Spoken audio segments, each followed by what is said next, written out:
Մամուլում արդեն տեղեկություններ կան, որ Հայաստանը Ադրբեջանից շուրջ 6.4 միլիոն դոլարի նավթամթերք է ներկրել, սակայն դեպի Ադրբեջան 1 դոլարի ապրանք էլ չի ուղարկել, հա։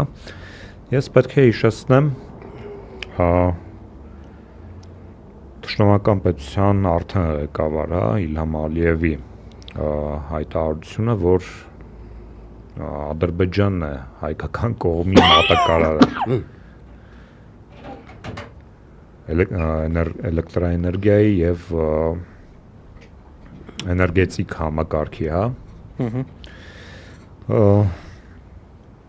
Հետևաբար մենք տեսնում ենք, որ Հայաստանը ըստ էության լիովին մտել է Ադրբեջանի թելադրանքի ներքո, որտեվ Իլհամ Ալիևը բառացի հայտարարում է, որ այլևս Ադրբեջանն է պատասխանատու դեպի Հայաստան ուղարկվող նավթամթերքի եւ նմանատիպ առաջին առողջության նյութերի մասով։ Եկեք փորձենք հասկանալ ինչ հետևանքների դա կարող է բերել եւ այստեղ նաեւ եւս մեկ տեղեկատվություն նշեմ, Ադրբեջանը Հայաստանը արտահանել ավելի քան 17 միլիոն դոլարի ապրանք։ Սա 26 թվականի հունվար-հունիս ամիսների վիճակագրությունն է։ Այսինքն Ադրբեջանից մենք ստանում ենք միլիոնավոր դոլարների ապրանքներ, բայց հայկական կողմից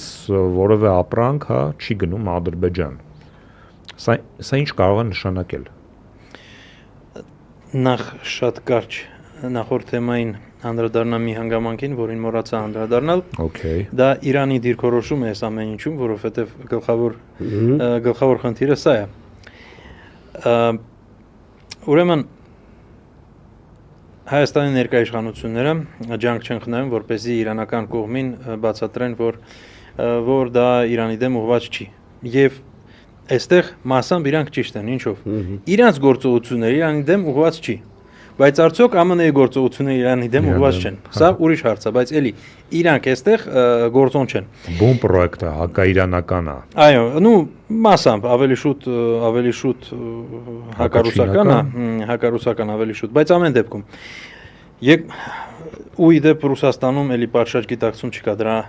ու իրանք ինչ են անում։ Օրինակ Փաշինյանը գնաց Իրան, ոնց որ առաջին այց ա եղել իր ընտրվելուց հետո եւ ճիշտ ոչ թե իր ընտրվելուց հետո, այլ ընտրություններից հետո։ Հա, եւ այդտեղ փորձեց համոզել, որ տեսեք ձեզ հետ դա կապ չունի եւ մենք լսում ենք իրանական կողմից արձագանքը, հա, հատկապես այսպես ասած ռեֆորմիստական իշխանությունների, որ հա մենք տեսնում ենք, որ Հայաստանի կողմը այդպես է ասում, մասամբ համաձայնվում ենք եւ այլն, եւ դա Հայաստանի իշխանությունները որակավորում են որպես նորմալ դրական արձագանք, բայց մի շատ կարևոր հանգամանք կա։ Իրանում նաև հոգևոր առաջնորդի գրասենյակից, որը բարձրագույն իշխանություն է այդտեղ, եղել է շատ ավելի ուրիշ արձագանք, որ նրանք չեն թույլ տալու այս մարշրուտի իրագործումը եւ խոցելու են եւ այլն։ Եվ այսպիսով իհարկե Հայաստանը կարող է անտեսել այդ հանգամանքը եւ Հայաստանի ԱԳՆ-ն ներկա մի երկու անգամ հայտարարություն է տարածել, որ մենք ի գիտության ընդունում ենք եւ հաշվի ենք առնում Իրանի ԱԳՆ-ի արձագանքը, բայց դա սխալ մոտեցում է։ Դա թերի մոտեցում է, որովհետեւ մենք իգնոր ենք անում իրական իրավիճակը այո, եւ փորձում ենք գտնել դրական սիգնալ։ Այն էլ դրական սիգնալ այս պայմաններում։ Գուցե արժեր գտնել սիգնալ, որպեսզի չեզոքացնենք Ադրբեջանի ազդեցությունը եւ դրանով այդ թրիփի իրագործումը չեզոքացնենք, բայց այս պայմանությամբ սենց է։ Եվ այսպիսով ես կարծեմ, որ այո երկարատև կտրվածքով Իրանը դեմ է լինելու եւ սա պետք է հաշվի առնենք։ Ուրիշ բան, որ թրիփ կոչվածի իրականացումը դա ամեն դեպքում մի քանի տարի կտևի, դա այսպես ասած ստորագրել, նշանակել մարդկանց եւ այլն դա շատ արագ կարելի է անել, բայց դա իրագործել հողի վրա դա շատ ավելի երկար է տևելու։ Հա, հիմա անդրադառնանք այս արդեն հայ-ադրբեջանական այսպես կոչված առևտրի թեմային։ Ինչու այսպես կոչված։ Որովհետև երբ որ մենք խոսում ենք երկրների միջև տնտեսական հարաբերությունների մասին, ապա տնտեսական հարաբերությունները վարում են տնտեսվարող սուբյեկտները, այսինքն բիզնեսները, մարդիկ եւ այլն։ Տվյալ դեպքում մենք ունենք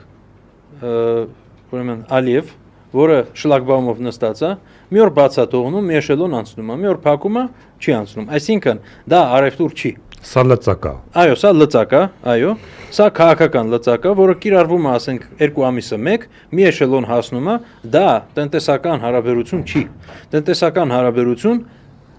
ուրիշ բան, մեծ ձեռնտու չի կամ ինչ ձևով պետք է կառուցվի, բայց տնտեսական հարաբերություն կլինի այն ժամանակ, երբ որ ցանկացածս կարողանալու են գնալ Ադրբեջան, այդտեղ ինչ որ ապրանք առնել, բերել ստեղ եւ հակառակ ստերից ինչ որ ապրանք վերցնել, օրինակ, վերցնեմ այս բաժակը, անտիֆեյք բաժակը տանեմ ու ասենք Գանջայի շուկայում ծախեմ $3 ենթադրենք, հա։ Եթե ես կարողանամ դա անել, հա, սա նշանակելու է, որ սա տնտեսական հարաբերություն է։ Ուրիշ բան նորից եմ ասում այդ հարաբերության որակը եւ այլն, բայց դա գոնե տնտեսական հարաբերություն։ Այն ինչ հիմա է տեղի ունենում, դա քաղաքական ինչ որ քայլերն են։ Ու ի դեպ, սա օգտագործում է Հայաստանի դեմ։ Սրանք ասում են, մեզ օգուտ է, ասենք, չգիտեմ, 50 դրամով ավելի էժան բենզին է գալիս, բայց Ադրբեջանը դա տանում է միանգամից, այս հանգամանքները տանում է ԱՄՆ-ի կոնգրես ու ասում է, այդ 907-րդ ուղումը ազատության ակտին չեղարկեք ու այսպես ասած Ադրբեջանի դեմ պատժամիջոցները հանեք եւ իսկ դա ընդունվել է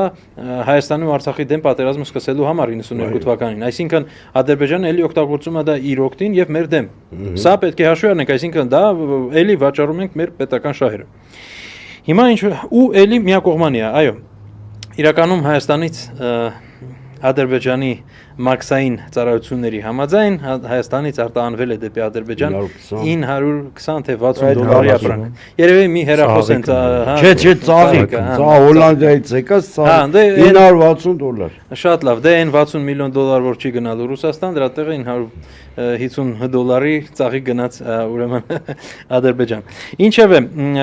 այո, Հայաստանը ընկնում է Ադրբեջանից կախվածության մեջ, ոչ միայն մատակարարումների ու ի դեպ մի շատ կարևոր հանգամանք, թե պետական Զալիևը կներեք մի հատ բան է, չէ, ասել է քանի օր առաջ, ասել է մենք էներգառեսուրսների կայուն մատակարար ենք դարձել Հայաստանի եւ Հայաստանում դա գիտեն։ Դե Փաշինյանը այո գիտի, ինչ Ալիևն ասում ենք ամեն ինչ գիտի, բայց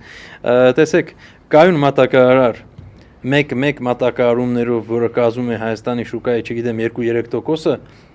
լավ, մի բան հաշվի առնենք։ Այո, նրանք հիմա ուզում են նաև գազը առնեն Ադրբեջանից, ոչ թե Ռուսաստանից, բայց մի բան հաշվի առնենք։ Ռուսական գազը, այսինքն ուղղակի Ադրբեջանի միջոցով։ Գուցե, բայց ավելի շուտ ավելի թանկ գազը, չգիտեմ։ Այո, բայց կարևորը Ադրբեջանի ձեռից, այսինքն Հայաստանը գցեն Ադրբեջանից ավելի բարձր կախվածության մեջ։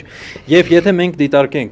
ներկա իշխանավորների արտահայտությունները, ապա տեսնում ենք հետևյալը։ Առաջինը, Ռուսաստանի հետ ցանկացած հարաբերություն, սկսած տնտեսականից վերջացած քաղաքականով ու ամեն ինչով, դիտարկում են որպես խնդրահարույց, եթե չասեմ հանցագործություն, ցանկացած մարդով հիմա Ռուսաստանի հետ գործ ունի, միանգամից դա արդեն գրեթե դատավճիռ է իրանց լրատվամիջոցներով եւ այլն, սա Ռուսաստանի հետ կապ ունի ու դա արդեն հանցագործություն է։ Բոլորս լրտես։ Բանդի ուղղագիր։ Դե հա, եթե ինչ որ մեկը Ռուսաստանի հետ գործ ունի, ինքը լրտես է, բայց ով որ Թուրքիայի հետ գործ ունի, ինքը շատ պրոգրեսիվ գաղափարներով։ Սա արդեն ծիծաղելու է, բայց ամեն դեպքում այս տրամաբանությամբ Բայց հենց այդ է տրամաբանը։ Ես այսպեսի մի հարց